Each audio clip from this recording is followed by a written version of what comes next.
Tu es digne, Adonai. Tu es vivant, El Shaddai.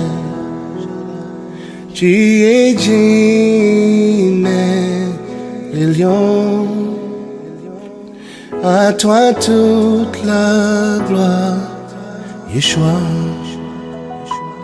Tu es digne, Adonai. Tu es vivant, El Shaddai.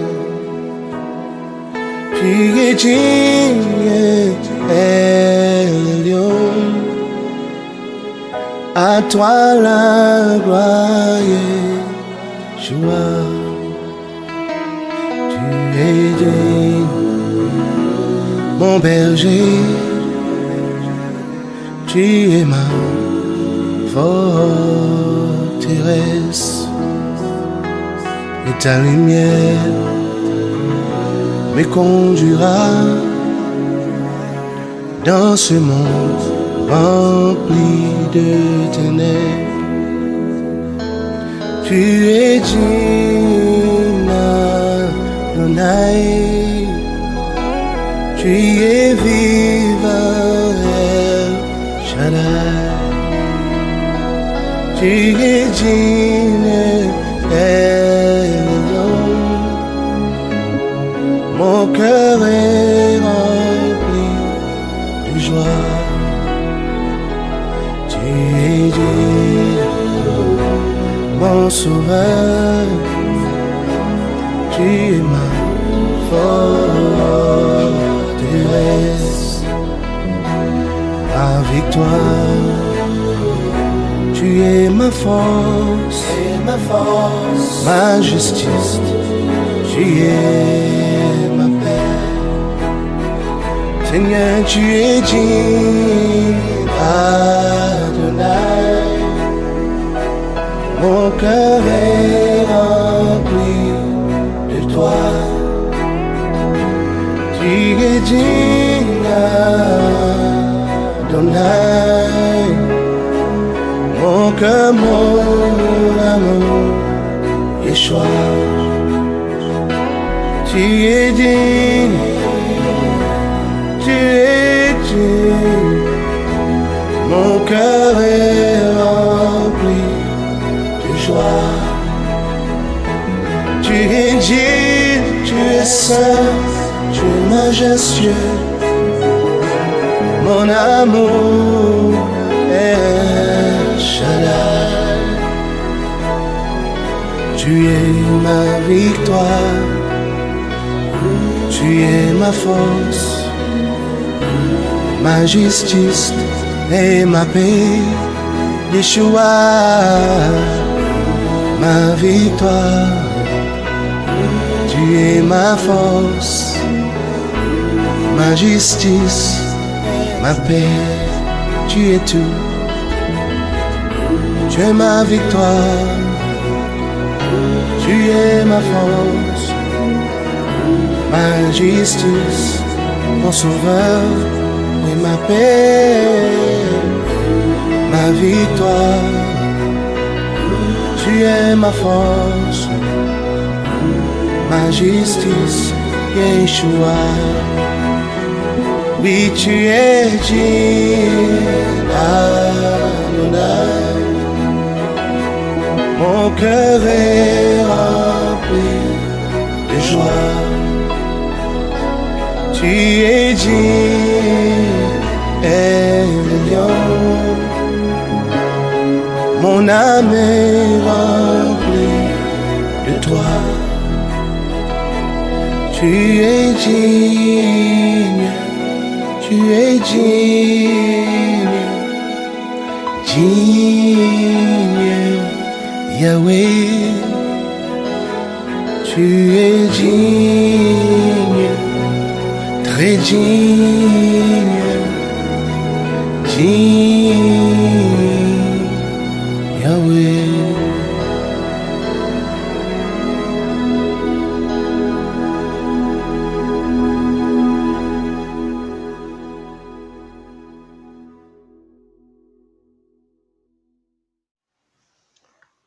Bonjour, bonsoir à tous. J'ose croire que vous allez bien. En tout cas, moi ça va, je me porte bien. Que le Seigneur vous bénisse énormément et à lui seul la gloire en toutes choses. Alléluia. Comme cela avait été annoncé, bien évidemment, que je devais faire un enseignement sur les meilleurs vœux. Vous savez que les meilleurs vœux ont lieu lors de la fête du Nouvel An, qui a lieu le 1er janvier N, ou encore ce qu'on appelle encore le réveillon de la Saint-Sylvestre. Voilà. C'est un événement festif où toutes les nations du monde se réjouissent. Voilà. Du moins pour ceux qui célèbrent ce jour-là. Parce qu'il faut avouer que cet événement n'a pas lieu le même jour pour tout le monde. Voilà. Selon les calendriers des uns et des autres, les dates varient. Mais néanmoins, tous sont d'accord que pour une année nouvelle, il faut bien évidemment la célébrer. Voilà. Et cela se solde par la tradition, le traditionnel souhait que l'on donne aux voisins, aux voisines, aux parents. Voilà les meilleurs vœux. On peut, par exemple, vous dire prospérité, bénédiction, mariage, succès dans ta vie personnelle. Voilà. Donc, on observe effectivement cette tradition qui se perpétue de génération en génération. Voilà. Et aujourd'hui, nous allons partager sur ce thème, sur les meilleurs vœux, et voir un peu d'où puise en fait cette tradition, d'où vient-elle, voilà, et comment a-t-elle fait pour être parmi nous, voilà, et qu'est-ce qu'elle représente pour nous qui sommes chrétiens aujourd'hui, voilà. Devons-nous nous continuer dans la tradition ou devons-nous nous en détacher, voilà. Donc c'est un peu toutes ces différentes questions, voilà, qu'on va essayer de répondre durant l'enseignement. Alléluia. Alors déjà, nous allons prendre un texte de base. Nous allons prendre Romains chapitre 12. Romains chapitre 12, verset 1. La Bible dit, dans la version BYM, la BIM, « Je vous exhorte donc, frères, par les compassions d'Élohim, à offrir vos corps en sacrifice vivant, saint, agréable à Élohim. C'est votre service sacré spirituel.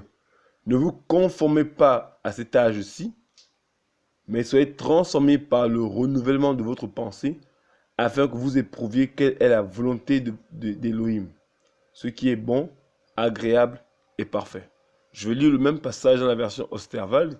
Vous savez que j'ai souvent tendance à lire dans plusieurs versions. Voilà, pour des questions, pour des raisons de comparaison. Voilà. Romains chapitre 12.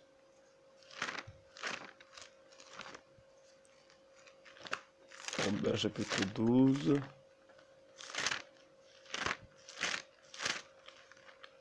Je suis presque... Voilà. Romains chapitre 12, à partir du verset 1. Je vous exhorte donc, frères, par les compassions de Dieu, à offrir vos corps en sacrifice vivant, saint, agréable à Dieu, c'est votre culte raisonnable. Ne vous conformez point au siècle présent, au présent siècle plutôt, mais soyez transformés par le renouvellement d'intelligence de votre esprit, afin que vous éprouviez quelle est la volonté de Dieu, est bonne, agréable et parfaite. Voilà. Donc, on nous dit ici que de ne pas se conformer au siècle présent. Pourquoi Paul le dit? Parce qu'il savait que le siècle présent, à son époque, voilà, avait une manière de vivre, une manière de se comporter, une manière de fonctionner. Et Paulus, voilà, donner cette instruction aux chrétiens qui vivaient à Rome, de ne pas vivre à la manière du monde. Déjà, il faut comprendre qu'à son époque, voilà, il demandait aux chrétiens romains de ne pas vivre à la manière des Romains. Voilà. Vous voyez un peu? Ils ne voulaient pas que les chrétiens, dans leur manière de se comporter, imitent les Romains, imitent leur manière de vivre. Parce que quand on lit le premier chapitre des Romains, voilà, on se rend compte que la vie des Romains, des humains, en d'autres termes, voilà, était marquée par une vie caractérisée par des déviations, voilà, des déviations de tout genre. voilà, on va dire l'immoralité, voilà, sexuelle et autres. Voilà. Et Paul, quand il écrit ce deuxième chapitre, voilà, il exhorte les chrétiens qui vivaient à Rome de ne pas imiter la vie des Romains. Vous voyez un peu, non? Donc, comme Paul se donne un contexte, il s'adresse aux Romains en leur disant de ne pas imiter la manière de vivre des Romains. Parce qu'il faut avouer que les Romains étaient idolâtres. Ils étaient idolâtres, ils étaient débauchés. Voilà. Ils adoraient plusieurs divinités. Rappelez-vous, voilà, on peut faire juste une parenthèse, pour faire un peu un petit cours d'histoire. En fait, les Romains ont succédé dans l'ordre des choses le peuple grec. Donc, ils ont hérité de la culture grecque parce que quand ils sont arrivés, parce qu'après la mort de Alexandre le Grand, voilà, Rome s'est divisé en 4 parties. Puis les Romains sont arrivés, ils ont vaincu les Grecs, les hellénistes, voilà, et ils ont récupéré la manière de vivre, du moins la culture hellénistique. Voilà, ils ont tout récupéré, voilà. Ce qui fait que même dans la mythologie grecque, où on parlait par exemple de Zeus, on parlait maintenant de Jupiter. C'est qu'ils ont changé les noms des différentes divinités. On ne parlait plus de Zeus, on parlait de Jupiter. Mais le fond était le même en ce qui concerne les mythologies hellénistiques romaines. Donc ils ont gardé la même pensée, ils ont gardé le même fond, mais ils ont juste changé les noms. Et même la manière de vivre des Romains était marquée par une vie. Certes, il y avait un caractère, on va dire, caractère militaire, parce que les Romains ont dû environner leur ville par une grande barrière pour lutter contre les peuples voisins, voilà, qui chaque fois essayaient de pouvoir s'immiscer, rentrer, voilà, sur le territoire romain. Et des gardes étaient postés aux abords des murailles pour défendre contre l'ennemi. Voilà. Mais néanmoins, dans la vie, la pratique, la culture romaine, les Romains avaient une vie, voilà, ils avaient une vie comme la plupart des humains pouvant avoir des vies, qui étaient marquées par beaucoup de choses, mais dans ces choses, on observait effectivement toutes sortes de déviations, immoralité de tout genre. Voilà. Et quand Paul écrit, voilà, il explique aux Romains de ne pas imiter leur manière de vivre. Regardez, on va prendre quand même, on va lire quelques passages dans Romains, parce qu'il faut qu'on contextualise d'abord le livre avant de pouvoir l'étendre, voilà, avoir donner une portée générale à ce livre. Alléluia. Regardez, prenons Romains chapitre 1. Voilà. Romains chapitre 1, à partir du verset 18.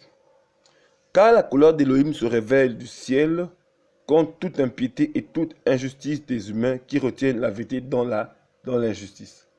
Parce que ce qu'on peut connaître d'Élohim est manifeste parmi eux, car Élohim le leur a manifesté.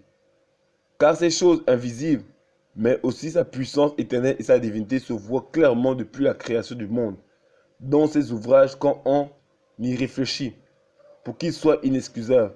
Parce qu'ayant connu Élohim, ils ne l'ont pas glorifié comme Élohim. Ils ne lui ont pas rendu grâce. Mais ils sont devenus vains dans leur raisonnement. Et leur cœur, destitué d'intelligence, a été couvert par les ténèbres. Ils affirment être sages, ils sont devenus fous. Ils ont changé la gloire de l'Élohim incorruptible en la ressemblant d'image de l'être humain corruptible. Donc on a ici l'idolâtrie. L'être humain corruptible et des oiseaux, et des quadrupèdes et des reptiles. C'est pourquoi aussi Élohim les a livrés dans les désirs de leur propre cœur, à l'impureté, pour déshonorer entre eux leur propre corps, eux qui ont changé la vérité d'Élohim contre le mensonge et qui ont adoré et servi la créature au lieu du Créateur qui est béni pour les âges. Amen. C'est pourquoi Élohim les a livrés à leur passion, déshonorant car même les femelles parmi eux ont changé les rapports sexuels naturels pour des relations contre nature. De même aussi les mâles abandonnant les rapports sexuels naturels avec le sexe féminin se sont embrasés dans leurs désirs les uns pour les autres, accomplissant des choses honteuses, mal avec mal et recevant en eux-mêmes la juste et correcte récompense de leur égarement. Et comme ils n'ont pas jugé bon d'avoir la connaissance précise et correcte d'Élohim, aussi Élohim les a livrés à une pensée réprouvée, pour pratiquer des choses qui ne sont pas convenables, étant remplis de toute espèce d'injustice, de relations sexuelles illicites, de méchanceté, d'avarice, de malignité, pleine d'envie, de meurtre, de querelle, de tromperie et de caractère et de mauvais caractère, rapporteurs, médisants, haïssant Élohim, insolents, orgueilleux, vains, inventeurs de choses mauvaises, rebelles à leurs parents, sans intelligence, ne tenant pas ceux qui ont promis, sans affection naturelle, sans traité ou alliance, sans miséricorde, lesquels ayant connu l'ordonnance d'Élohim qui déclare dignes de mort ceux qui pratiquent de telles choses, non seulement ils les font eux-mêmes, mais encore ils approuvent ceux qui les pratiquent. Donc, vous voyez que si Paul relève un peu un caractère général concernant l'être humain sans Elohim. Voilà. Et Paul aborde ce sujet en abordant, en fait, il dénonce les pratiques qui se font un peu dans les nations, parce qu'il faut avouer que ce sont des pratiques qu'on trouvait déjà dans plusieurs peuples. Voilà, en l'occurrence, le peuple qui vivait à Canaan, il y avait les Philistins, les Amoréens, les Jébusiens et autres. Donc, la plupart de ces peuples avaient des mœurs déprouvées. Voilà. Et Paul explique ici, il relève un peu comment les hommes vivent aujourd'hui. Les hommes qui ont abandonné les rapports sexuels naturels avec le sexe féminin se sont embrassés dans leurs désirs les uns pour les autres, accomplissant des choses honteuses, mal avec mal, en recevant en eux-mêmes la juste et correcte récompense de leur égarement. Donc vous voyez bien évidemment que l'apôtre dénonçait les problèmes qui se vivaient un peu sur le plan général par l'être humain. Et il faut avouer que ce n'était pas des cas qui étaient seulement général, mais cela se vivait aussi dans Rome. Oui, à Rome, on vivait l'homosexualité. Rappelez-vous, tout à l'heure, je vous faisais un peu un petit cours d'histoire, voilà, concernant l'arrivée des Romains et la récupération des valeurs hellénistiques, la culture hellénistique. Mais il faut avouer aussi que au cœur même de la vie des hellénistes, notamment les Grecs, voilà, il y avait aussi ces déviations sexuelles. Voilà. Vous n'êtes pas sans ignorer, pour ceux qui ont fait la terminale à une certaine époque, bon, je ne sais pas si aujourd'hui c'est encore d'actualité dans les différents ouvrages que l'on donne aux élèves en terminale, mais moi particulièrement, je pense que c'était en terminale que j'ai lu le Banquet de Platon. Voilà, le Banquet de Platon. C'est un livre dans lequel Socrate est mis en image, en exergue, et avec un petit garçon qui lui met la pression pour coucher avec lui. Voilà. Ce sont les livres qu'on a lus étant tout jeune, des livres que les profs nous recommandaient, mais ne sachant pas que c'était des abominations. Pourquoi recommander un tel livre, sachant qu'il y a des déviations sexuelles? Ah, chacun savait pourquoi il le faisait. C'est peut-être on se met dans le cœur des lecteurs une semence d'homosexualité.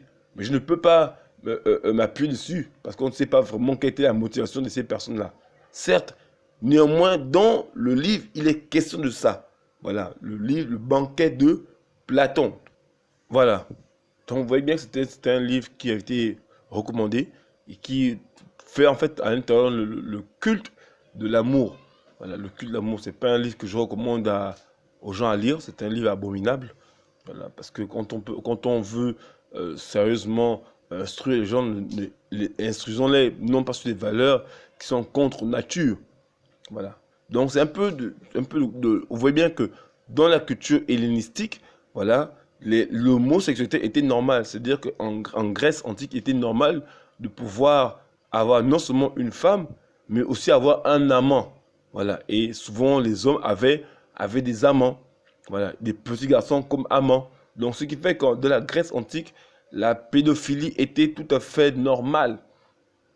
C'est tout à fait normal. Et cela n'est pas, je veux dire aussi, cela s'était étendu sur toute on va dire la Grèce antique, de sorte que même les Spartiates, qui est reconnu pour un peuple très physique, très discipliné, voilà, en matière d'art militaire, voilà, étaient aussi enclins à aux mêmes dérives, l'homosexualité. Donc, vous voyez bien effectivement que c'était des pratiques qui se vivaient déjà à l'époque dans la Rome antique, et en même temps et dans la Grèce antique et dans la Rome antique. Alléluia. Donc l'apôtre Paul relève un peu toutes ces choses et dénonce. Et quand tu arrives au chapitre 12, il dit aux Romains, voilà, je relis juste le chapitre, le passage qui nous intéresse dans Romains chapitre 12, le verset 2. Et il arrive et il dit, ne vous conformez pas à cet âge-ci, mais soyez transformés par le renouvellement de votre pensée, afin que vous éprouviez quelle est la volonté d'Élohim, ce qui est bon, agréable et parfait. En fait, en d'autres termes, après avoir développé tout ce qu'il a développé durant les 11 chapitres précédents, il arrive maintenant pour dire qu'en fait, il ne faut pas marcher à la manière de ce monde, les Romains. Ne marchez pas comme les Romains marchent. Vous êtes tenus à vous tenir devant la face du Seigneur dans la sainteté. Alléluia. Maintenant, on comprend aujourd'hui que les apôtres étant morts, les Romains étant morts, mais le Saint-Esprit ayant gardé cette parole-là, veut simplement communiquer la même pensée de ne pas marcher à la manière des humains de cette terre. Nous devons marcher à la lumière de la parole du Seigneur, et nous, chrétiens bien évidemment, on ne doit pas marcher ayant le même fonctionnement que les humains sans Elohim. Alléluia. Donc on voit que l'apôtre, par l'Esprit du Seigneur, nous interpelle ici à ne pas vivre à la manière de ce monde.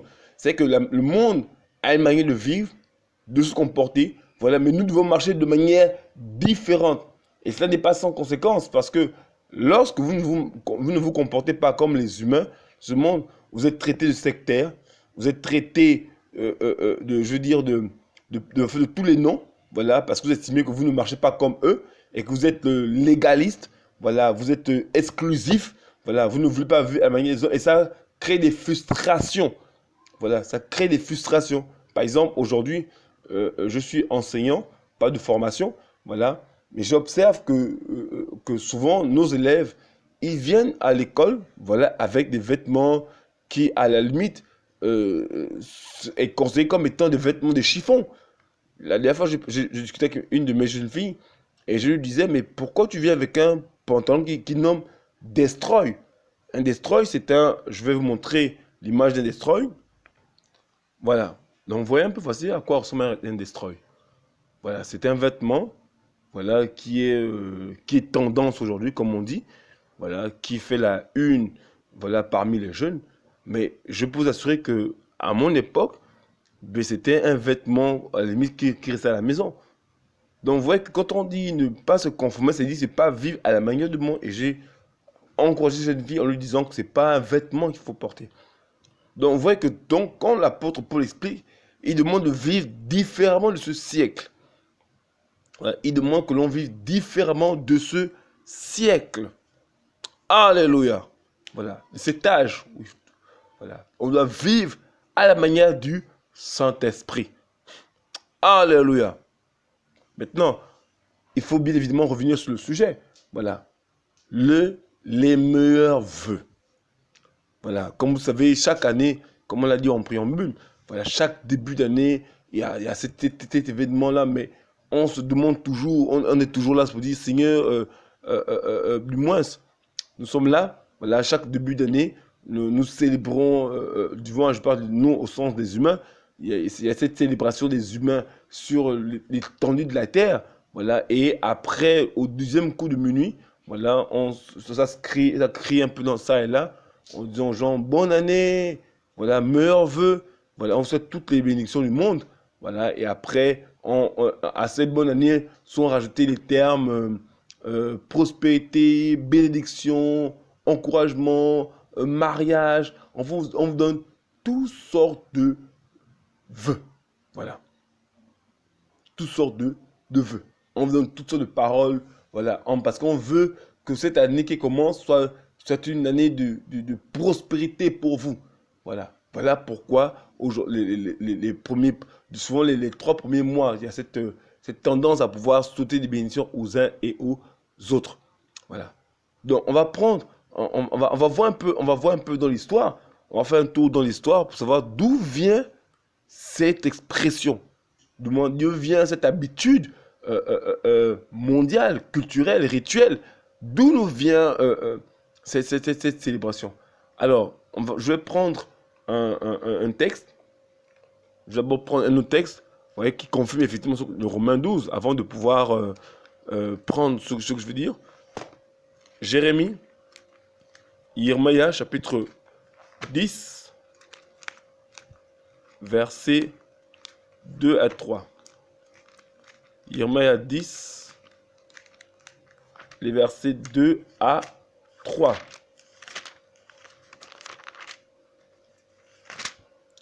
Alors, la Bible dit, depuis verset 1 même, écoutez la parole de Adonai. Écoutez la parole que Adonai vous adresse, maison d'Israël. Ainsi parle Adonai, n'apprenez pas les habitudes des nations. Vous voyez, non? Il dit ici à Irmaya de dire aux enfants d'Israël, notamment les Juifs, les habitants de Yehuda, voilà. Ainsi parle Adonai, n'apprenez pas les habitudes des nations. Et ne craignez pas les signes des cieux, parce que les nations les craignent. Car les ordonnances des peuples ne sont que vanité, ou encore sont une vanité. On coupe le bois dans la forêt, la main de l'ouvrier, le travail avec la hache, on l'embellit avec de l'argent et de l'or, on le fait tenir avec des clous et à coups de marteau afin qu'il ne vacille pas. Donc, Irmaya dit ici à son peuple de ne pas suivre la voie des nations. Vous voyez que même le prophète Irmaya a dit cette parole-là, de ne pas suivre la voie des nations. Voilà. Parce qu'effectivement, ceux qui se réclament être le peuple du Seigneur, le peuple d'Élohim, les enfants de Yeshua ne peuvent pas vivre à la manière du monde. Parce que les mœurs, les habitudes et les coutumes des peuples ne sont que déviations, ne sont que abominations. Voilà. Ne sont que dérives. Une dérive morale et autre. Donc le Seigneur ne voudrait pas que son peuple marche de la même manière. Voilà pourquoi Irmaya prophétise sous la conduite du Saint-Esprit, disant aux humains de son époque, de ne pas vivre à la manière des peuples. Le verset 2, ainsi parle Adonai, n'apprenez pas les habitudes des nations. Quand vous êtes un peuple saint, sanctifié, vous devez vivre de manière différente. Donc, vous voyez un peu, et c'est ainsi qu'en fait que le prophète Irmaya exhortait ses contemporains à pouvoir se détourner de la voie des nations. Mais malheureusement, ils ont suivi cette voie. Et ça s'est soldé par la déportation, de Juda au sud de la Mésopotamie, précisément à Babel ou encore Babylone. Voilà. Donc, vous voyez un peu. Voilà. Alors, je vais lire un texte pour vous. Je mettrai le lien en description et vous pourrez aussi, le lire, pour davantage développer, aller encore beaucoup plus loin. Voilà. Alors, que nous dit le texte que j'ai en face de moi? Voilà. C'est ce que me dit le texte. Alors, les premiers vœux des Babyloniens. Déjà, il faut comprendre que le mot vœu est un mot latin. Voilà. Il vient du mot votum. Le mot votum. Et le mot votum, on va définir un peu. Le mot votum veut dire quoi? Alors, vœu et vote sont issus de la même mère latine. Les deux mots viennent en effet du latin classique votum, l'un aboutissant vers 1130 au français, vuse, vœu, vœu. L'autre passant par l'anglais vote et est attesté en français en 1702. Votum désignait une promesse faite au Dieu, une prière, mais également déjà un souhait, un désir. En passant en français, le vœu a gardé ce même sens d'une supplication, d'une louange assortie d'une prière solennelle à Dieu. Mais dans le même temps, il s'agit aussi de la promesse faite en fonction d'une requête exaucée. Donc, vous voyez bien que ici, on nous explique que le mot vœu vient d'un terme grec votum, qui désigne promesse faite au Dieu en échange d'une faveur demandée ou accordée. Donc le mot vœu, c'était qu'une prière qu'on adressait à des faux Elohim en vue d'obtenir de ce dernier, voilà, une faveur demandée.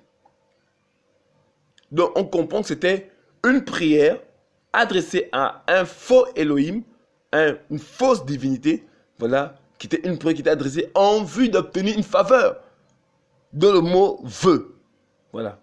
Et on voit déjà qu'à la base, le vœu est une incantation. Parce que les prières ne sont adressées seulement qu'à Elohim véritable, Yeshua HaMashiach, Jésus-Christ de Nazareth. Donc toute prière n'étant pas adressée par le peuple d'Elohim au vrai Elohim est une incantation, est une abomination. Regardez vous-même, on va revenir sur le texte, hein, mais je me laisse un peu conduire par l'esprit. Voilà. Regardez, prenons Proverbe chapitre 29, 28, verset 9. La Bible dit, « Celui qui détourne son oreille pour ne pas écouter la Torah, sa prière même est une abomination. » Vous voyez un peu? On a vu tout à l'heure que détournons-nous, Irmaya, Paul demandait à leurs contemporains de se détourner de la voie des nations. Parce que les nations vivent de cette manière-là. Et dans leur manière de vivre, ils adressaient des vœux. Ils faisaient des promesses faites au Dieu en échange d'une faveur demandée. C'est ce que signifie le mot vœu. Mes meilleurs vœux. En fait, mon souhait, mes prières pour toi. C'est comme si je prie pour toi pour que tu puisses être béni cette année. C'est une promesse. Vous voyez un peu? Donc le mot vœu en lui-même est une incantation. Est une parole incantatoire. Parce que c'était une promesse qu'on faisait au Dieu, aux faux Elohim, en échange d'une faveur demandée ou accordée. Donc soit tu avais déjà obtenu la chose, ou bien tu demandais, et tu fais la promesse que si tu m'accordes telle chose, voilà, je ferai telle chose. C'était ce qu'on appelait un vœu. Waouh! Vous voyez un peu? Vous avez par exemple, lors des anniversaires, voilà, on a souvent, ce qui se fait un peu de manière générale, voilà, encore que quand on se permettra, on pourra même aborder le point des anniversaires. Mais souvent, lors des anniversaires, il y a un gâteau qui est dédié aux célébrants, voilà, et sur lequel on a mis plusieurs bougies. Hein, on met souvent le nombre de bougies pour symboliser le nombre d'années que la personne a pu avoir jusqu'à ce jour.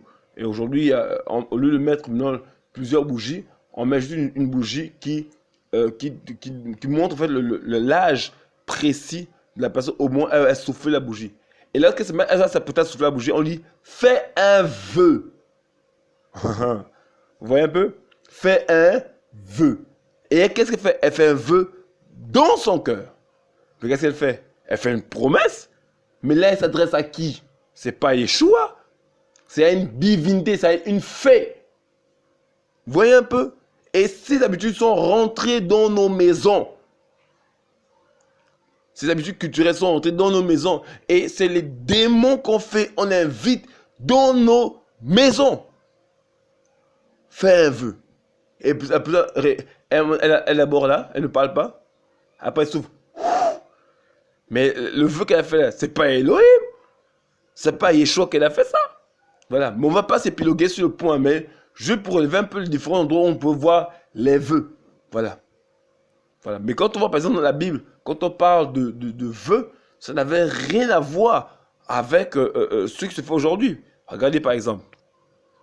Alors, prenons un passage. On va prendre Deutéronome chapitre 12 à partir du verset 1. Voici les lois et les ordonnances que vous garderez et vous pratiquerez sur le sol que Adonai, le nouveau Père, te donne pour que tu en prennes possession.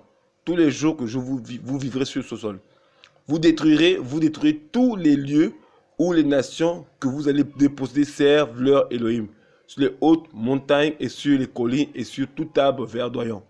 Vous renverserez aussi leurs autels, vous briserez leurs monuments, vous brûlerez au feu leurs Asherah, vous mettrez en pièces les images gravées de leurs Elohim, et vous ferez périr leur nom de ce lieu-là. Vous n'agirez pas ainsi à l'égard de Adonai votre Elohim. Mais vous le chercherez seulement dans le lieu que Adonai votre Elohim aura choisi parmi toutes les tribus, pour y mettre son nom, pour y demeurer. C'est là que tu viendras. Vous y apporterez vos holocaustes, vos sacrifices, vos dîmes, vos offrandes prélevées de vos mains, vos vœux, vos offrandes volontaires et les premiers-nés de vos bœufs et de vos brebis. Donc effectivement, même en Israël, on faisait des vœux, mais c'était seulement adressé au vrai Elohim, Yeshua. Vous voyez un peu? Donc, en fait, les vœux véritables, et à l'époque, étaient adressés au véritable Elohim, Adonai. Voilà. Mais vous voyez qu'aujourd'hui, le diable, voilà, et les démons ont détourné cette manière de faire et ont demandé à recevoir aussi ces mêmes vœux. Voilà. Or, c'est Elohim seul qu'on adresse des vœux. Un truc était un souhait. Voilà. Et on va même voir le mot hébreu de ce mot vœu. Regardez. On est obligé de montrer dans la parole du Seigneur.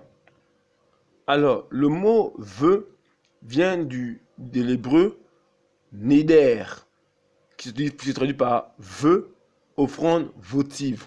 Donc, on voit qu'un vœu, voilà, était une offrande aussi. Il y avait aussi voilà, une offrande. C'était aussi, on peut aussi de vouer, faire un vœu, une promesse. Donc, il y avait aussi la notion de promesse. Voilà. Et souvent, vous retrouvez généralement ce vœu-là dans le vœu de Nazaréa. C'est-à-dire, c'était des personnes qui se consacraient, voilà, durant une période donnée et qui décidaient de ne pas couper ses cheveux, de ne pas couper certaines choses, voilà, en vue d'obtenir quelque chose. Voilà. Mais c'était agréé par le Seigneur. Vous voyez un peu? Et c'était dans ce contexte qu'on faisait des vœux. Mais aujourd'hui, les vœux tels qu'ils sont présentés n'ont rien à voir avec la parole du Seigneur. Regardez, on va prendre encore au sujet de Nazaréa. Norme chapitre 6, à partir du verset 1, la Bible dit, Adonai parla à Moshe en disant, parle aux fils d'Israël et dis-leur, lorsqu'un homme ou une femme fait un vœu merveilleux, le vœu de Nazaréen, par lequel il se consacre à Adonai, il se séparera de vin et de boissons fortes. Il ne boira ni vinaigre de vin, ni vinaigre de boissons fortes. Il ne boira aucune liqueur de raisin et ne mangera pas de raisin frais ou sec. Tous les jours de son Nazaréen, il ne mangera rien de ce qui est fait avec la vigne à vin, depuis les pépins jusqu'à la peau. Le raseau ne passera pas sur sa tête tous les jours du vœu de son Nazaréen, jusqu'à ce que le jour pour lequel il s'est consacré à Adonai soit accompli. Il sera saint et laissera croître les poils de la chevelure sur sa tête. Tous les jours pour lesquels il s'est consacré à Adonai, il ne s'approchera d'aucune âme morte. Il ne se rendra pas impur à la mort de son père, ni de sa mère, ni de son frère, ni de sa sœur, car le Naziréa de son Elohim est sur sa tête. Tous les jours de son Naziréa, il sera saint pour Adonai. Mais si un mourant meurt près de lui d'une manière surprenante, subitement, la tête de son Naziréa sera impure, et il rasera plutôt sa tête au jour de sa purification. Il la rasera le 7e jour. Le 8e jour, il apportera au prêtre 2 tourterelles ou 2 fils de colombe à l'entrée de la tente de réunion. Le prêtre brûlera de l'un un sacrifice pour le péché et de l'autre un holocauste. Il fera la propitiation pour lui de ce qu'il a péché à cause d'une âme. Il sanctifiera ainsi la tête en ce jour-là et consacrera à Adonai les jours de son Naziréa et il amènera un agneau, fils d'un an, en sacrifice de culpabilité. Les premiers jours ne compteront pas car son Nazaréa a été souillé. Voilà. Voici la Torah concernant le Naziréen, le jour où il aura accompli tous les jours de son Naziréa, on le fera venir à la porte de la tente de réunion. Vous voyez un peu donc, voici comment les vœux étaient faits. C'était quelqu'un qui se consacrait, qui pendant une période donnée voulait se mettre à part. Il ne devait pas toucher de liqueurs fortes ou des boissons qui était fait à base de vigne. Et il se consacrait. Voilà. Et le rason ne pas passer sur sa tête. Pour ceux qui ont déjà compris, on a aussi l'image de Shimshon, qui avait été consacré depuis le ventre de sa mère. Shimshon ou encore Samson. Donc vous voyez bien que quand on faisait les vœux dans la parole avec Elohim, c'était en vue de se consacrer, de se mettre à part pour pouvoir être honoré, agréable aux yeux de notre Elohim, Yeshua. Vous voyez un peu, donc c'est ainsi que les vœux se faisaient dans l'ancienne alliance.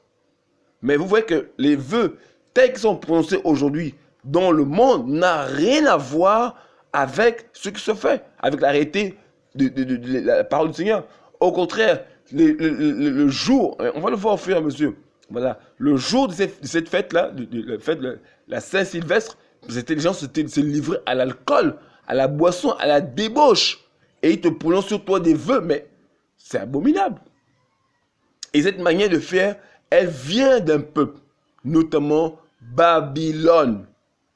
Voilà. Donc on a montré la manière de faire en Israël, mais la manière telle qu'elle se présente aujourd'hui dans les nations, en fait, elle vient de Babylone. Regardez, je vous prends un texte. C'est ce qui est dit ici. On dit, alors, de fait, le terme vœu, dérivé du mot latin votum, qui désigne une promesse faite au Dieu en échange d'une faveur demandée ou accordée. Puis sa source loin dans l'histoire.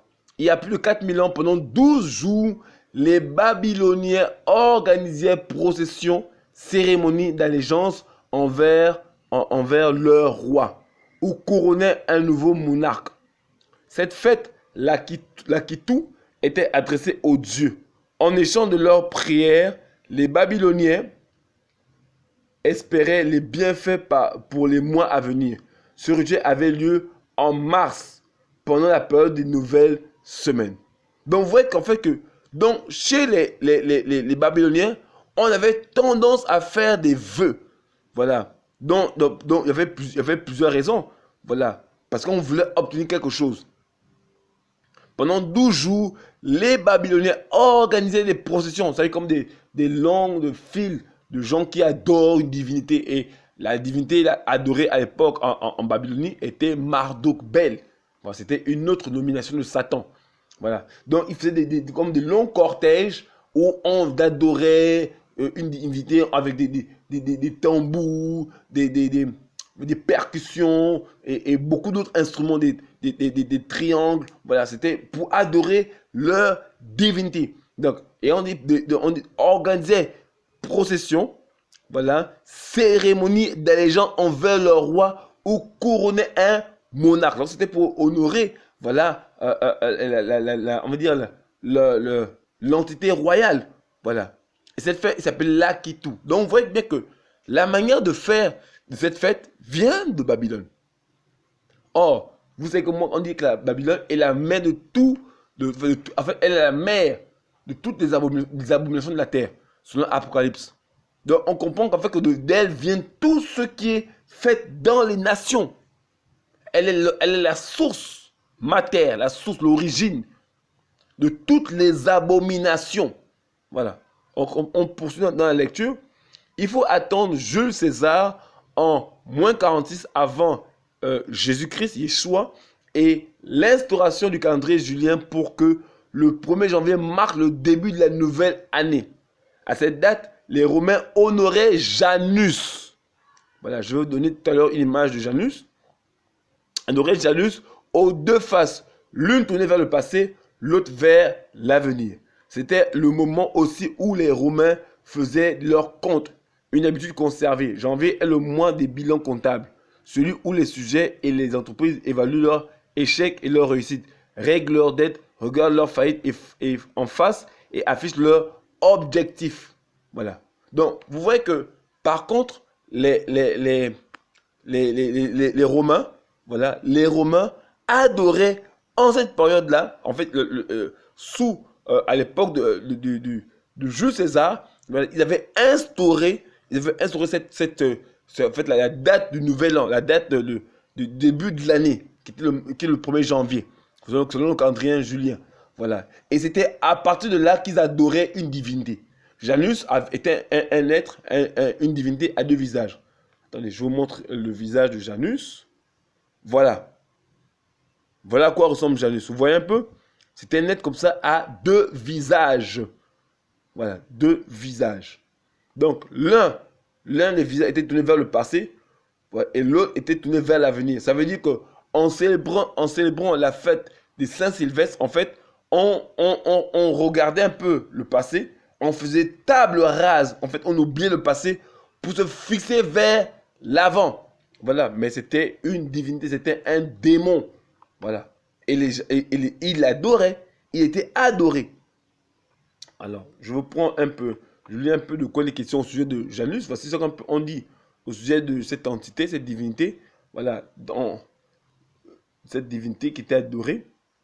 Alors, dans la mythologie romaine, Janus est le dieu à une tête, mais deux visages opposés, gardien des passages et des croisements, divinité de changement, de la transition auquel le mois de janvier est consacré. Vous voyez un peu, on dit bien, gardien des passages et des croisements. C'est comme si, par exemple, le fait qu'on aille de décembre à janvier, c'était lui qui était le gardien du passage de décembre à janvier. Divinité de changement, de la transition. Waouh! Vous voyez un peu? Et on voit bien que c'est les peuples des nations adoraient cette divinité. Notamment les Grecs. Voilà. Et vous voyez que lors de cet événement-là, on souhaitait des vœux sur les gens. On proclamait des bénédictions sur les gens. Ouais. Or, la Bible, on l'a vu ensemble tout à l'heure, on n'a pas à vivre à la manière de ce peuple. Parce que leur tendance, on va dire, leur manière de faire était caractérisée par la consommation excessive d'alcool. Parce qu'il faut avouer que les premiers jours de janvier, mais les gens se saoulent. Voilà, se saoulent énormément. Les gens s'enivrent. Les gens se laissent aller à toute forme d'orgie. Voilà, toutes sortes de déviations. Les gens se plongent dans l'alcool, consomment des stupéfiants, des drogues. Des gens se livrent à toutes sortes d'impuretés. Pendant cette période, et vous pensez que le Seigneur est dans ces choses? Ceux qui vont vous souhaiter la bonne année là, lui-même il est ivre. Bonne année, prospérité, bénédiction, mariage, succès, richesse. Mais la personne qui le fait, elle est comment? Elle est dans quel état? Un état d'ivresse, un état de divertissement. Voilà. Vous voyez bien? Et c'était comme ça que les vœux se faisaient. Et jusqu'à ce jour, ces vœux se font ainsi. Waouh! Et ils proclament sur vous des bénédictions. Mais ces bénédictions-là, ce n'est pas le Seigneur. Excusez-moi, ce n'est pas le Seigneur. Est-ce que cela veut dire qu'on ne peut pas proclamer des bénédictions sur les frères et sur les sœurs? Si, le Seigneur dit, bénissez vos ennemis. Bénissez vos ennemis. Dans Matthieu chapitre 5, à partir du verset 43. Bénissez vos ennemis. Regardez, on va même le lire. Dans Matthieu chapitre 5, verset 43. Matthieu 5, 43, la Bible dit, vous avez entendu qu'il a été dit, tu aimeras ton prochain et tu haïras ton ennemi. Mais moi je vous dis, aimez vos ennemis, bénissez ceux qui vous maudissent, faites du bien à ceux qui vous haïssent et priez en faveur de ceux qui vous accusent faussement et qui vous persécutent. Donc c'est qu'on pouvait se servir de la bénédiction pour pouvoir bénir, voilà, nos ennemis. Si vous proclamez des paroles méchantes, vous bénissez-la en retour. L'apôtre pouvait dire dans Romains chapitre 12, voilà, à partir du verset 7, je pense, voilà que bénissez, ne maudissez pas. Parce qu'en fait, nous sommes le peuple de la lumière. Là, nous sommes les fils de la bénédiction. Et nous pouvons proclamer les bénédictions sur les gens. En fait, c'est à nous-mêmes de proclamer sur les gens des bénédictions. Parce que nous sommes prêtres. Vous voyez un peu? Nous, on peut proclamer des bénédictions sur les gens. Mais si cette bénédiction n'est pas dans Elohim, Excusez-moi, c'est pas bon. Ben oui. C'est vrai qu'après, on veut encourager les uns les autres, mais on montre la réalité biblique. Ce qui se faisait depuis l'ancienne alliance. Les humains, voilà, avaient cette tendance à pouvoir bénir les gens en moment de fête. La personne qui te dit ça, lui-même il est ivre. Voilà. Et nous ne sommes pas appelés à célébrer le réveillon de la Saint-Sylvestre. Voilà. Ou encore ce qu'on appelle aujourd'hui couramment la fête du Nouvel An. Non. Parce que la fête du Nouvel An était une fête à l'honneur de Janus. La divinité en deux têtes. En fait, en célébrant cette fête, nous oublions notre passé et nous nous tournons vers l'avenir. Et parce que nous avons vu le jour nouveau, nous rendons gloire à Janus pour un jour nouveau. Et avec ça, et souvent vous allez voir même, on va le voir, je pense qu'on va le voir, que souvent cette tendance à pouvoir faire des prières, des promesses, on va le voir tout à l'heure, des promesses en vue de changer de comportement, d'attitude, d'habitude. Vous allez voir, on va voir ça ensemble. C'est pas nouveau qu'on voyait, par exemple, le 31 décembre, les gens vont faire des prières, vont faire des promesses que bon, cette année-là, je ne vais plus fumer. Voilà, je vais être fidèle à ma copine. Voilà, je ne vais plus tricher. Voilà, je ne vais plus faire de mauvaises choses. Voilà, c'est pas nouveau. C'est pas nouveau. Cela existe depuis la nuit des temps. Regardez. Regardez encore une autre lecture. Et si nos vœux de laïcité, nos vœux laïcisés, n'ont plus de lien avec la divinité, un fond de superstition persiste malgré tout. En souhaitant le meilleur vœu à l'autre, il y a quelque chose d'un peu fou, à la manière d'un dieu. On veut conjurer le mauvais sort, aller contre le destin qui peut amener les soucis de santé. Voilà. Donc vous voyez qu'en fait ils le font parce qu'ils ne voudraient pas que vous viviez le mauvais sort. Vous viviez des malheurs. Mais notre vie est en Machiar. De quoi avons-nous peur? Voilà pourquoi on souhaite les gens des bénédictions. Prospérité, on va dire quoi, richesse, tout ça. Parce qu'on ne veut pas que vous viviez le mauvais sort. Mais nous qui sommes en Mashiach, Yeshua, Jésus de Nazareth, nous sommes déjà bénis. Ben oui, frères et sœurs, nous sommes déjà bénis. On est sommé de chasser l'an passé et d'accueillir l'an nouveau en évitant tout prix que les fantômes de l'année écoulée viennent ôter et compromettre l'arrivée des bienfaits tant attendus. Vous voyez un peu? Les gens ont peur. Vous voyez qu'ils souhaitent des bénédictions aux uns aux autres pour que tu vives la prospérité. Non! Nous sommes le peuple du livre, on n'a rien à craindre. La Bible déclare que notre vie sont entre les mains du Tout-Puissant. Si Elohim est avec nous, qui sera contre nous? Donc, étant fils de la bénédiction, nous sommes déjà bénis. Regardez, je prends un passage. Je prends un passage dans Éphésiens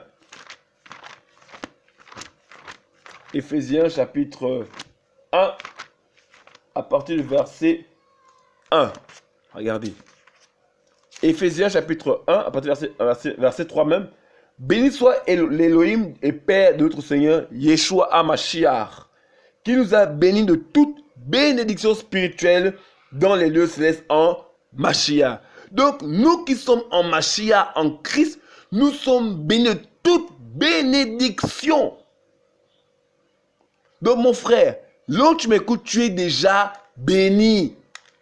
Ma soeur, là où tu m'écoutes, tu es déjà béni.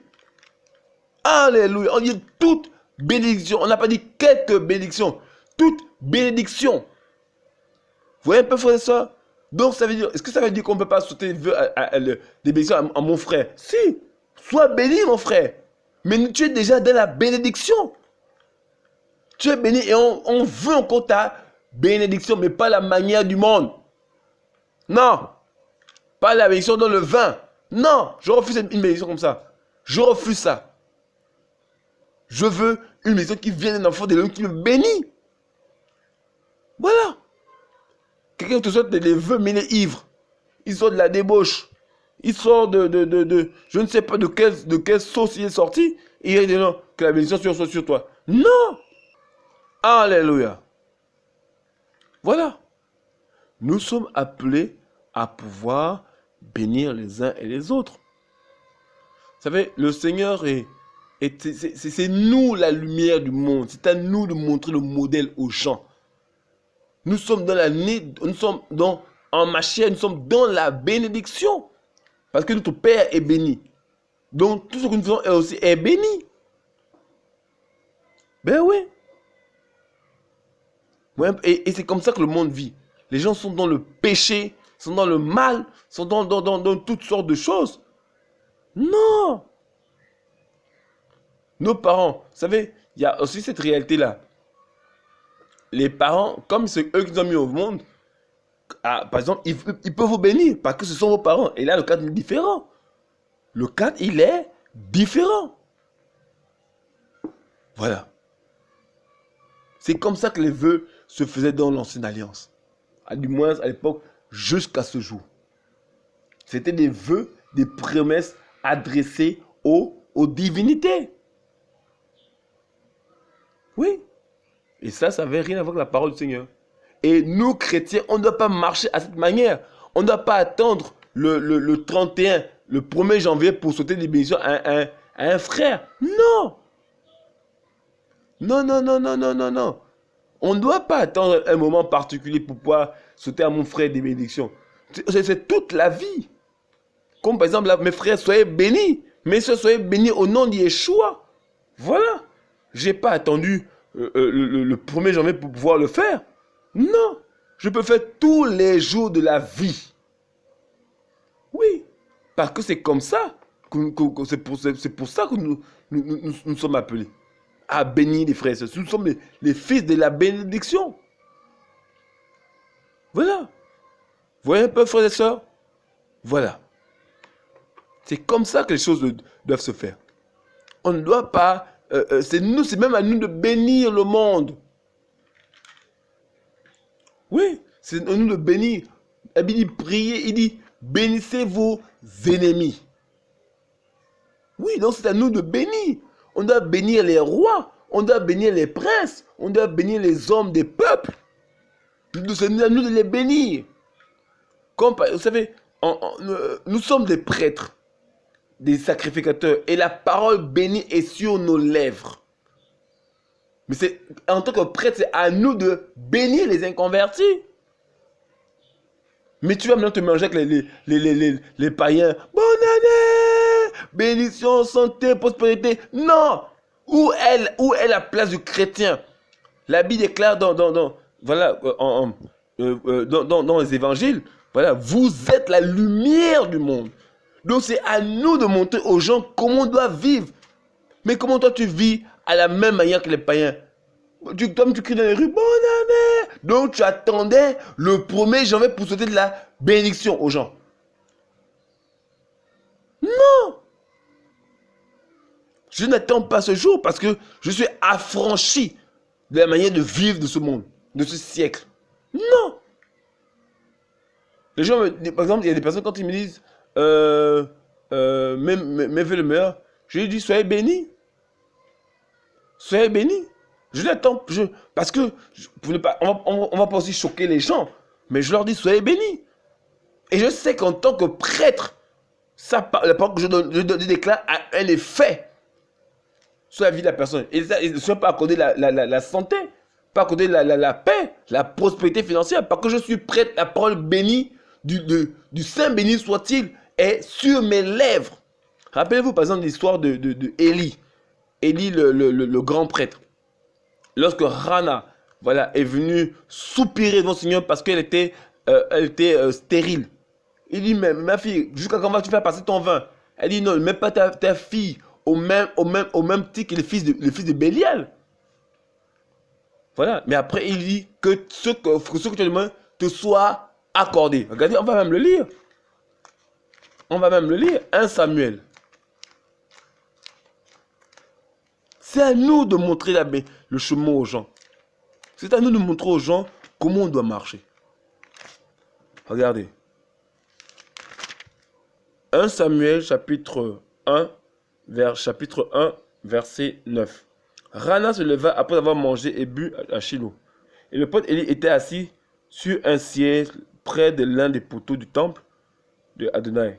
Elle, ayant l'âme remplie d'amertume, pria Adonai en pleurant.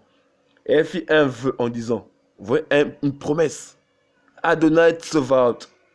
Si tu regardes à l'affliction de ta servante, et si tu te souviens de moi, et n'oublie pas ta servante, et que tu donnes à ta servante un enfant mâle, je le donnerai à Adonai pour tous les jours de sa vie, et aucun rasoir ne passera sur sa tête. Il arriva comme elle continuait à prier devant Adonai, qu'Élie observait sa bouche. Or, Rana parlait dans son cœur. Elle ne faisait que remuer ses lèvres et on n'entendait pas sa voix. C'est pourquoi Élie estima qu'elle était ivre. Élie lui dit, jusqu'à quand seras-tu ivre? Éloigne-toi du vin. Mais Rana répondit et dit, je ne suis pas ivre, mon Seigneur. Je suis une femme affligée en son esprit. Je n'ai bu ni vin, ni boisson forte. Je répondais mon cœur, mon âme devant Adonai. Ne mets pas ta servante au rang des filles de Bélial, car l'excès de ma douleur et de mon affliction qui m'a fait parler jusqu'à présent. Alors Élie répondit et dit, va en paix, et que l'Élohim d'Israël veuille t'accorder la demande que tu lui as faite. Et elle dit, que ta servante trouve grâce à tes yeux. Puis cette femme poursuivit son voyage, elle mangea et son visage ne fut plus le même. Vous voyez qu'étant prêtre, il a proclamé la bénédiction sur Rana. Et qu'est-ce qui s'est passé? Rana est tombée enceinte. Parce qu'il était prêtre, l'onction était sur lui. Il avait la parole bénie de Elohim sur ses lèvres. Et Dieu a accompagné sa parole. Vous voyez un peu, frères et sœurs? Voilà. Donc, vous savez que c'est à nous de bénir les gens. Parce que la Bible, comme nous sommes un royaume de prêtres. Voilà. Donc, et en tant que prêtre, nous pouvons prophétiser, proclamer la bénédiction sur les gens. C'est à nous de le faire.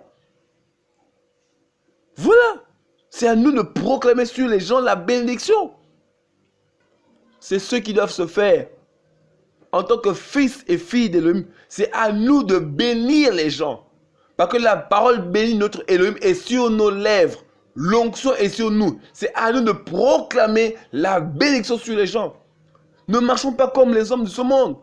C'est on attend le 1er janvier, dans l'ivresse, dans la débauche, dans le péché pour proclamer la bénédiction. Non! Moi, je ne reçois pas tes paroles. Non! Tu donnes ton vin, de ton péché, et tu vas me proclamer les paroles de bénédiction. Non! Non, non. Je ne reçois pas ça. Parce que tu es dans un état de péché. Voilà. Parce que l'état dans lequel tu es n'est pas agréable. Une fois, je suis allé en Tunisie. Je suis passé par, comme j'ai pris Turkish Airlines. Voilà. Et l'avion a transité bien évidemment par la Turquie. Donc, je suis allé à Istanbul. J'ai discuté avec un monsieur, voilà, en anglais. Et il me dit après que Buddha bless you. Je dis no. Jesus bless you. J'ai refusé ça. Comment Bouddha va me bénir? Non. Bouddha ne va pas me bénir. Que Bouddha c'est un démon. Comment Bouddha va me bénir? Voilà. Non. J'ai refusé cette bénédiction. J'ai dit non, non. Jesus bless you. Vous voyez? Donc c'est vraiment pour dire que nous chrétiens, c'est à nous de pouvoir bénir les gens. Voilà. Ne nous marchons pas comme les hommes qui attendent le 1er janvier. Vous allez voir qu'après mars, vous n'entendrez plus le meilleur vœu. Ah non, vous n'entendez plus parce que c'était un rituel, c'est une habitude culturelle. Voilà. Mais nous sommes le peuple du livre. Et en tant que peuple du livre, c'est à nous de bénir les gens. On ne doit pas attendre un jour spécifique, voilà, pour bénir les gens. Non. Non, non, non, non, non, non, non, non, non. Non, on ne doit pas attendre un jour spécifique. Regardez, l'apôtre Paul dit ici dans Romains chapitre 12, verset 14, « Bénissez ceux qui vous persécutent, bénissez, ne maudissez pas. » Paul n'a pas dit attendez un jour. Il dit « Bénissez, ne maudissez pas. » Donc c'est à nous de bénir les gens. Bénissons-les. Bénissons les humains, les présidents, les voisins, les voisines. Bénissons-les. Et il faut avouer que dans la culture la culture africaine, on a tendance à plus proclamer les malédictions que les bénédictions. Vous allez voir qu'une mère, par exemple, elle aura tendance, parce que je ne sais pas qu'est-ce qui l'anime, voilà, mais quand son enfant fait une gaffe, mais elle veut l'insulter de tous les noms. Non. Mes frères, n'oubliez pas que la vie et la mort sont au pouvoir de la langue. C'est ce que tu proclames qui arrivera. Mais aujourd'hui, les enfants sont à l'image des injures de leurs parents. Tu ne feras rien dans la vie. Tu seras un moins que rien. Mais après, demain, c'est tout que l'enfant. Et puis, on se plaint que l'enfant ne viendra pas à l'école. Mais quelle est la parole que tu as proclamée sur lui? Ben oui. La vie et la mort sont au pouvoir de la langue. Alléluia. Oui. Oh, nous chrétiens, nous devons bénir les gens. Bénir. Je vous bénis, frères, vous qui m'écoutez. Je vous bénis au nom de Yeshua. Soyez bénis. Que je t'accorde tout ce que ton cœur désire au nom de Yeshua. Voilà. Voyez un peu, frères et sœurs, c'est ça la parole du Seigneur. On ne doit pas vivre à la manière de ce monde avec ses habitudes culturelles, ses habitudes rituelles, coutumières. Non. Je ne reçois pas la bénédiction d'un homme, voilà, qui vit dans le péché. Non. Tout à l'heure, je disais, j'ai fait la parole avec nos parents, c'est différent. Nos parents certains n'étaient pas chrétiens, mais quand ils bénissent, c'est parce que nous sommes issus de leurs entrailles. Comme Jacob avait béni ses enfants. Voilà. Il proclame surtout la bénédiction parce que tu es son fils. Voilà. Et même là, les choses que tu dis, on n'accepte pas ça. Ah non. Ah non, non, non, non, non, non, non, non, non. Voilà.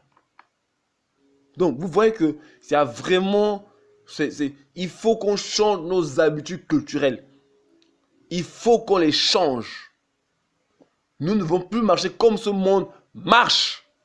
Mais c'est à nous de montrer au monde comment on doit faire les choses. Comment doit-on se comporter? Comment doit-on vivre? Voilà. C'est même vers nous que les gens doivent venir chercher la bénédiction. Voilà. Et tout ça, c'est gratuit. C'est vers nous que les gens doivent venir chercher la bénédiction. Mais aujourd'hui, qu'est-ce qu'on observe? C'est tout le contraire. Les gens vont enlever les pasteurs qui les dépouillent, qui les tondent, qui les manipulent, qui les escroquent. Et même les paroles de bénédiction, ils font payer ça. Oh, non! C'est vers les chrétiens, fils de l'homme, que les gens doivent venir recevoir la bénédiction. Une fois, par exemple, regardez, j'ai vécu une situation où une dame, comme elle savait que je priais beaucoup, elle est venue me voir. À l'époque, j'habitais encore au Vendo. Elle est venue me voir, elle me dit, ah mon fils, je voudrais que tu fasses un travail pour mon fils. Voilà, parce qu'il passe l'examen cette année-là, et je voudrais qu'il gagne l'examen. Voilà, et elle me demande, le travail peut coûter combien? Je dis, non, il n'y a rien à payer. Il n'y a rien à payer. Voilà. Je lui dis, par contre, dites à votre fils de travailler. Je prierai le Père. S'il travaille bien, voilà, le ciel lui accordera. Mais je prierai le Père. Et après l'examen, la femme m'a servi, j'ai dit finalement, l'enfant, il a eu l'examen. Simplement. Et la femme était touchée. Parce que je ne lui ai rien demandé. Je lui ai dit, je prierai le Père et je prie au Seigneur pour lui. Et l'enfant a eu le bac. Parce que étant chrétien, étant prêtre, étant fils de la bénédiction, nous sommes appelés à bénir les gens. On peut prier le Père pour les humains. On intercède pour les humains. C'est vers nous que les gens doivent venir chercher la bénédiction. Non. Mais nous sommes étonnés de voir que c'est tout le contraire aujourd'hui. Les chrétiens qui sont prêtres, voilà, qui ont reçu la prêtrise, vont vers des pasteurs voleurs qui leur promettent des choses qu'ils ne leur ont point accordées. Parce que les gens ne savent pas qui ils servent. Ils ne savent pas l'élohim qu'ils invoquent. Ils ne savent pas qu'ils sont fils et filles de la bénédiction. Oui, parce que notre Père est béni éternellement. Voilà. Il accorde la bénédiction à ceux qui croient en lui. Et cette maman a été touchée. Voilà. Vous voyez un peu. Et Et mon exhortation pour nous ce soir, c'est de nous encourager, voilà, à reprendre notre position en tant que fils et filles d'Élohim. C'est à nous d'annoncer aux humains la vérité de l'évangile. Voilà. C'est ça l'évangile. Voilà un peu, frères et sœurs. Donc je voulais vraiment nous encourager par rapport à cette fête. Enfin, cette fête de la Saint-Sylvestre, le réveillon de la Saint-Sylvestre, qui est une fête païenne, qui a été faite à l'honneur de Janus, et une mythologie romaine, dieu romain. Voilà. Et on a vu ensemble que le mot vœu vient de votum. Voilà.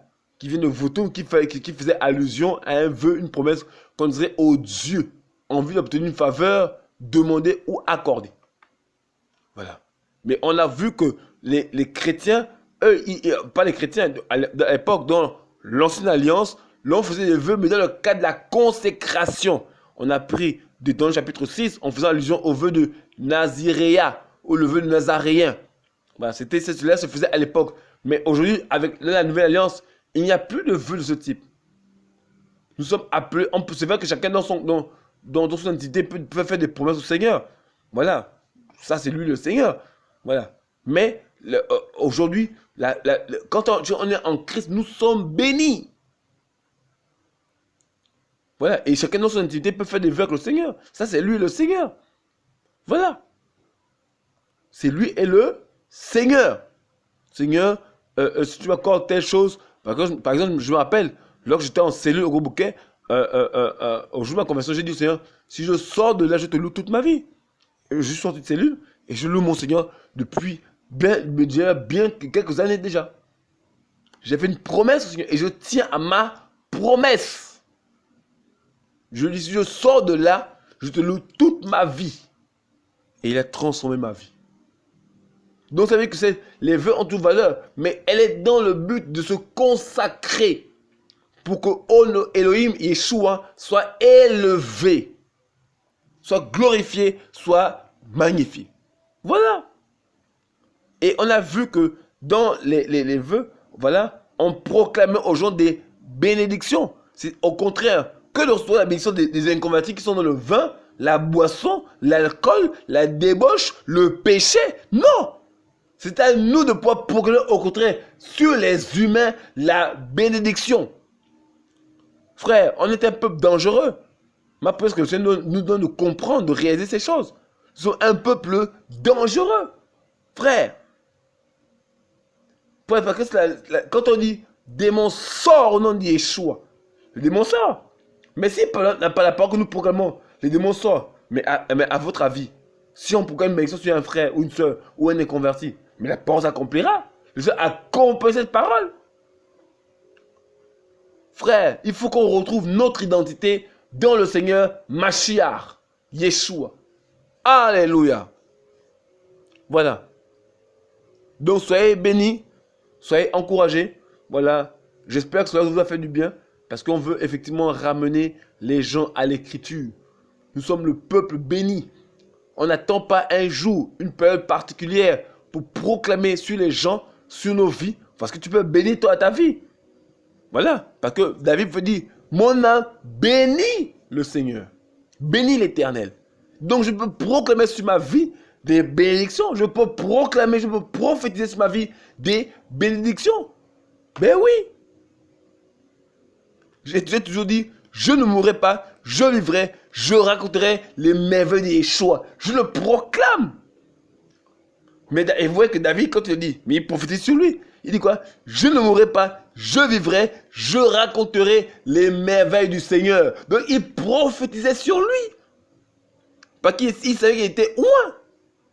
Donc frère, tu peux prophétiser sur ta vie. Mais, comme vous le savez, que toute parole, les prières seront exaucées si elles sont faites en accord avec la volonté d'Élohim. Je ne vais pas me dire, je ne sais pas, si je serais le plus riche du monde. Ben non. La Bible déclare que l'amour de l'argent est la racine de tous les maux. Ah oui. Je proclame sur moi des choses qui ne seront exaucées par le Seigneur. Je proclame sur ma vie la bénédiction au nom de Yeshua. Je serai toujours en bonne santé. Même si j'ai proclamé, je dois aussi garder ma vie chaque jour dans une pureté alimentaire. Je ne veux pas consommer du chocolat en abondance, toutes ces matières sucrées, et on tombe malade. Bien qu'on prophétise, mais aussi on fait attention par rapport au côté alimentaire. Voilà. Alléluia. Donc c'est vraiment pour nous encourager, frères et sœurs. On doit reprendre notre position en tant que fils et filles d'Élohim. Quand vous voyez dans l'écriture, mais les gens venaient, les autorités venaient voir l'apôtre Paul. Il y a une autorité qui vient voir Paul qui était en prison. C'est vrai que les gens doivent venir consulter les chrétiens. En fait, c'est nous qu'on doit consulter. Les présidents ne doivent pas aller voir les ngangas, les tradis praticiens, les francs-maçons. Non! C'est vers les chrétiens, les fils et filles d'Élohim qui doivent se tourner pour recevoir la bénédiction. Parce que c'est nous la lumière du monde, c'est nous qui montrons le chemin. Et par notre vie exemplaire, on donne aux gens de venir voir le Seigneur. Et tu prophétises sur leur vie. Tu les bénis, tu les encourages. Parce que quand ils viennent vers vous, parce qu'ils sont perdus, perplexes, ils sont indécis par leur vie. Ils viennent vers vous parce qu'ils cherchent des solutions. Ils sont confus. Ils ont besoin d'orientation. Et toi, ayant la parole de sagesse, la parole de justice, mais tu leur donnes l'orientation. Que pour ta vie, tu as besoin de suivre maintenant le Seigneur. Tu as besoin de te consacrer au Seigneur. Voilà. Et tu le bénis, tu l'encourages. Sois béni. Ne faites pas comme aujourd'hui, ça se fait monnaie courante. On passe plus le temps qu'à maudire les gens que bénir. En tout cas, ici au Gabon, j'assure que beaucoup de gens passent plus de temps à maudire les autres. Et c'est comme une norme. On insulte les gens comme des va-nu-pieds. C'est scandaleux. Je vous assure, c'est scandaleux. Voilà. Donc, c'est à nous de pouvoir apporter la parole de bénédiction aux gens qui sont dans le besoin. Voilà. C'est à nous de pouvoir montrer aux gens la voie qu'ils doivent suivre. Alléluia. Voilà. Donc, soyez bénis. Voilà. On s'est laissé conduire par le Saint-Esprit. Voilà. Et qu'on laisse la gloire seulement à Yeshua, notre Maître, notre Seigneur de gloire. Soyez bénis, frères et sœurs. Soyez encouragés, soyez fortifiés. Que Dieu vous garde, qu'il vous bénisse énormément en abondance. Bien qu'étant bénis, soyez encore bénis au nom de Yeshua Mashiach, Père. Alléluia. Voilà. Que Dieu vous garde. Amen.